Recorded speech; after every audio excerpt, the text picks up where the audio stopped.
The morning of my wedding, I woke up feeling like the luckiest woman alive. I had spent 14 months planning every single detail of that day. Every flower arrangement, every table setting, every carefully chosen song. I had a binder that was 3 inches thick. My mother had helped me pick the venue. My father had personally taste tested every item on the catering menu. This was supposed to be our day. Mine and my parents and my family. But by the time the reception started, I realized that someone had quietly stolen it from right under my nose. And my name is Serena. I am 31 years old, and I grew up in a small town in Georgia with 2 parents who sacrificed everything for me. My father, Marcus, worked double shifts at a manufacturing plant for 22 years, so I could go to a good college. My mother, Patricia, sewed bridesmaid dresses for other women's daughters on the weekends just to save extra money in case I ever needed it. They were not wealthy people, but everything they had they poured into me.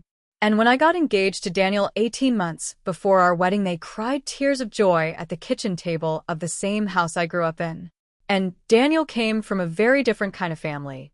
His mother, Eleanor, was the kind of woman who walked into a room and immediately started rearranging the furniture without asking. His father, Richard, owned 3 car dealerships in the Atlanta area, and they lived in a house that had a name.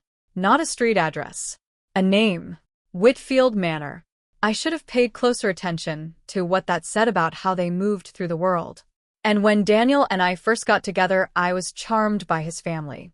They were loud and warm and generous in the showy way that people are when money is not a concern. Eleanor hugged me the first time I met her and called me her bonus daughter. Richard shook my father's hand at our first family dinner and said, "Marcus, I have heard so much about you." My parents were so gracious.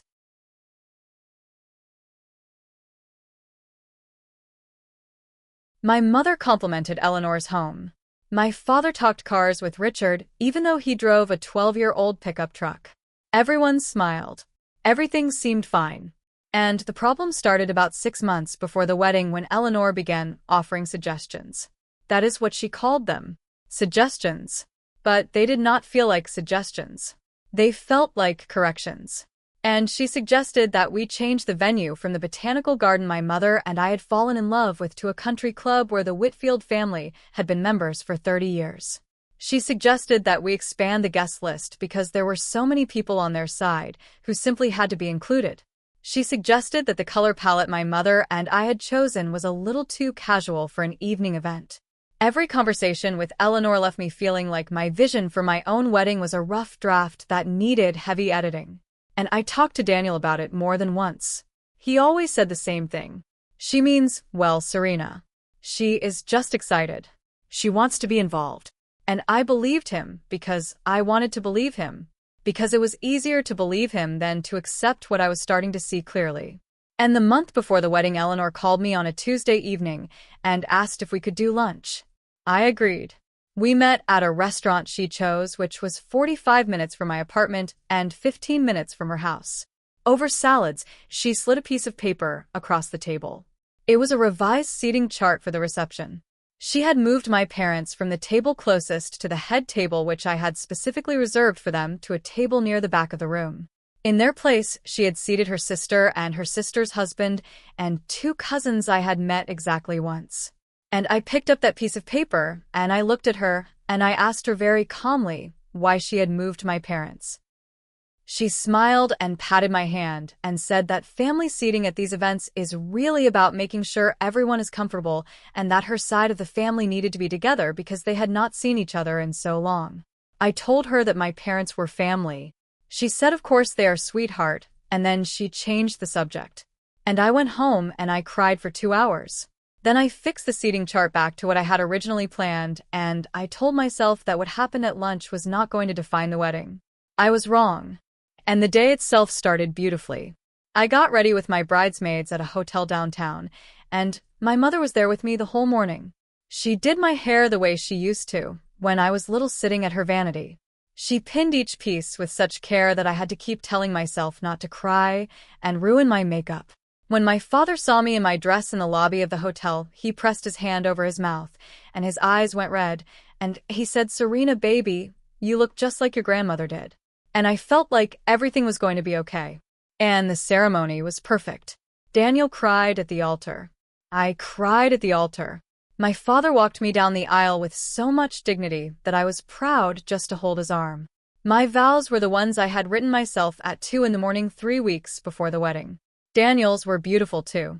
We said I do, and the room erupted, and I thought, this is it. This is everything I wanted. And then the reception started. And Daniel and I were announced into the ballroom, and we took our seats at the head table. I looked out at the room and immediately noticed that my parents were not at the front table. I scanned the room and found them near the side of the venue at a table that was tucked close to the entrance of a kitchen. I had fixed the seating chart.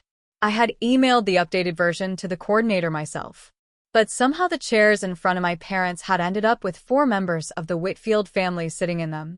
And my mother caught my eye from across the room and gave me a small smile.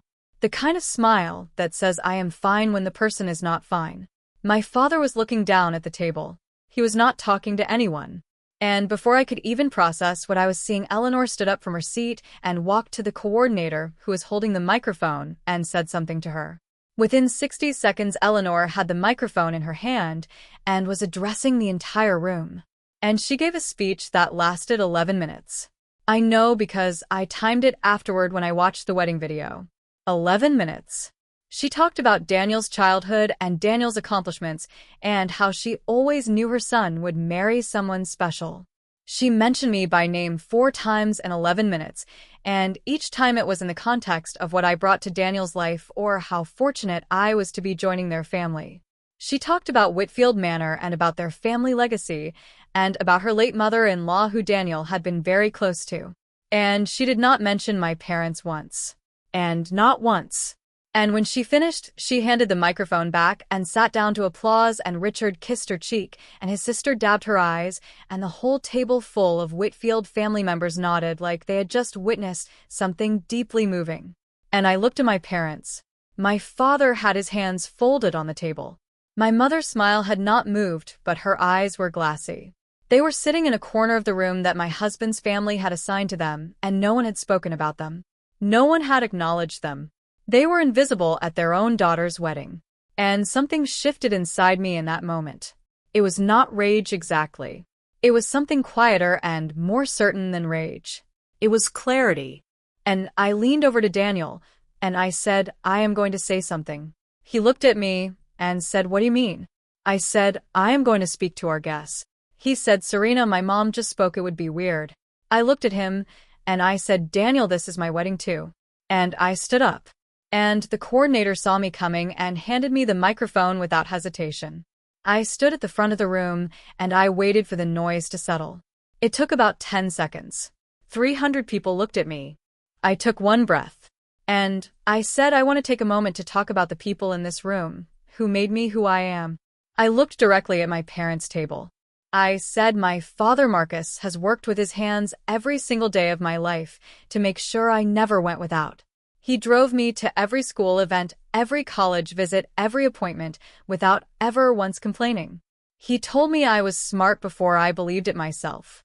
He told me I was worthy before I understood what that meant. And he walked me down this aisle today with more grace than any man I have ever seen. And I paused. My father looked up from the table. His jaw was tight. He was holding it together. And I said, my mother Patricia is the most quietly powerful woman I know. She taught me how to speak up for myself by spending years not being able to speak up for herself and making sure I learned the lesson she had to learn the hard way. She has never asked for recognition. She has never taken up more space than she thought she was allowed. And she has spent my entire life making sure I knew I deserved to take up all the space in the world. And my mother put both hands over her face. And I said, I want everyone in this room to see them. I pointed to their table. I said, would my parents please stand up? And my father stood first. Then my mother stood beside him. She took her hands away from her face, and she straightened her shoulders, and she looked at me across that room. 300 people turned to look at them. And I said, these 2 people are the reason I am standing here today. They are the reason I had the confidence to fall in love and to believe I deserved to be loved back. Everything good about me comes from that table. And the room began to applaud. Not politely. Genuinely. People were on their feet. A woman 2 tables over was wiping her eyes. My maid of honor was gripping the edge of the head table. And I said there are a lot of beautiful families here today, and I am so grateful to be joining Daniel's. But I want to make sure that before this night goes any further, everyone in this room knows who raised me. Because without them, there is no wedding. There is no me. And I handed the microphone back. I walked to my parents' table. I did not look at Eleanor when I passed her. I put my arms around my mother first. She held me like she had not held me since I was a child, and I felt her shoulders shake once. Just once.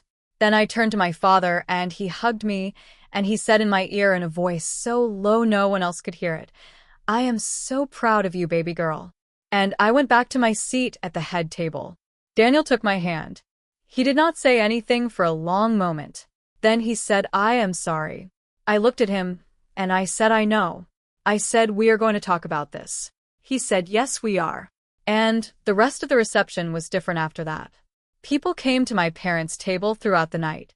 Guests I had never met who were from Daniel's side of the family introduced themselves to my mother and father.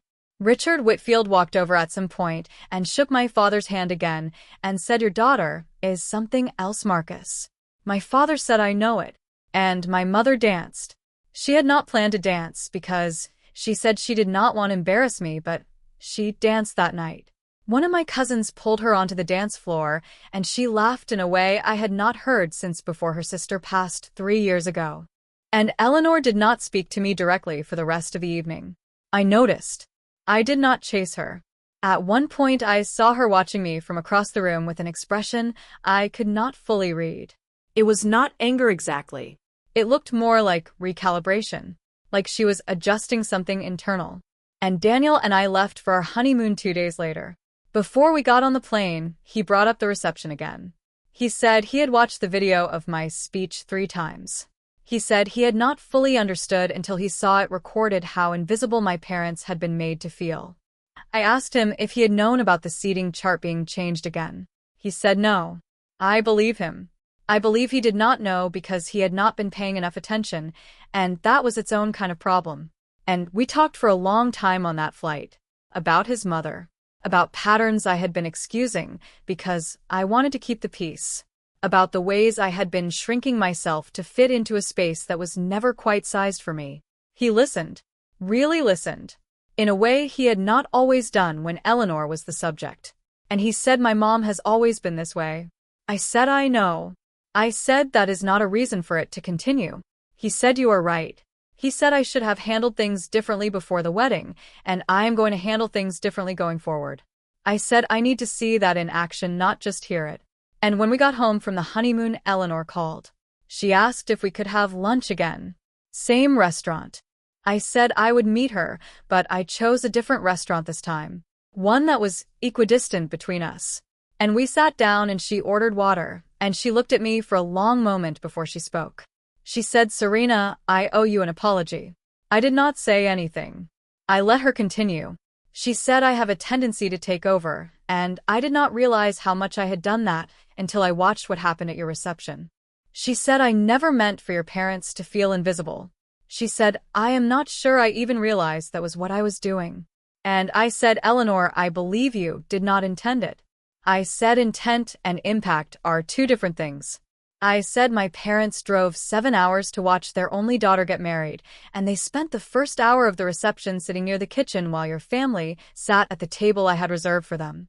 I said my mother has spent my whole life being overlooked by people who had more money or more volume than she did, and I was not willing to let that happen on the day that was supposed to celebrate her too.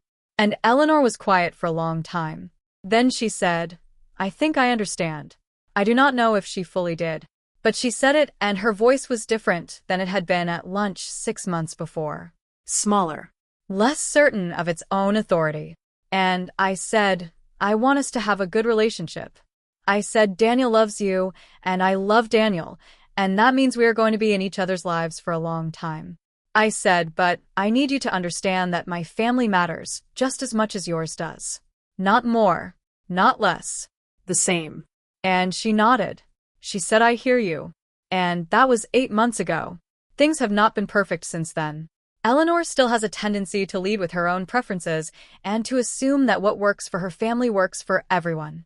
Daniel has gotten better at noticing it and saying something in the moment instead of waiting for me to raise it. We're working on it. Marriage is working on things. That is what I am learning. And my parents came to visit us last month. We live in a city that is 3 hours from where I grew up, and they do not make the trip often because my father's knees have been giving him trouble and the drive is long.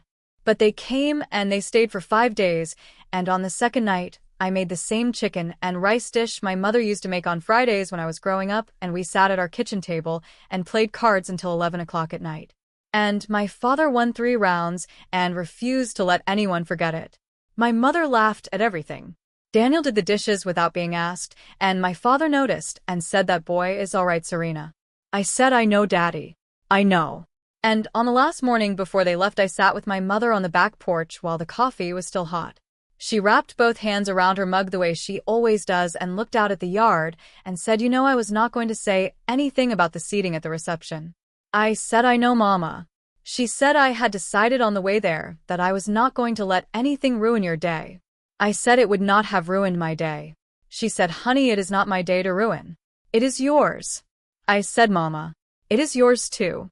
And she looked at me then, and she said, "When you stood up with that microphone, I thought I was going to fall out of my chair." I said, "I was nervous." She said, "You did not look nervous." I said, "That is because I learned how to hold it in from watching you." And she set her mug down, and she took my hand, and she held it the way she used to when I was small, and we were crossing a street together. Not because I needed her to hold it anymore. Just because she could. Just because I was hers and she was mine, and we had made it to the other side of something together. And I do not tell this story to make Eleanor a villain. She is not a villain. She is a woman who grew up in a family that took up a great deal of space and never learned to leave room for other people at the edges. That is something she can still learn. People can learn things at any age if someone loves them enough to stay in the room and tell them the truth. And I tell this story because I know there are women sitting in rooms right now feeling invisible, feeling like they have made themselves smaller and smaller to accommodate everyone else's comfort, and no one has noticed or no one has cared. I know there are daughters watching their mothers get quietly sidelined while louder people with more confidence take over the center of every space. And I want those women to know, you are allowed to pick up the microphone. You are allowed to say, "Here is who I am, and here is where I come from, and these people matter." You do not have to be angry to do it. You do not have to be dramatic. You just have to be clear. And I was clear that night. And it was the most important thing I did in that white dress. Not the vows. Not the first dance. Not any of the 14 months of planning. And I stood up and I said, "My parents are worth seeing." And the room saw them. And I will never apologize for that. Not for one single second.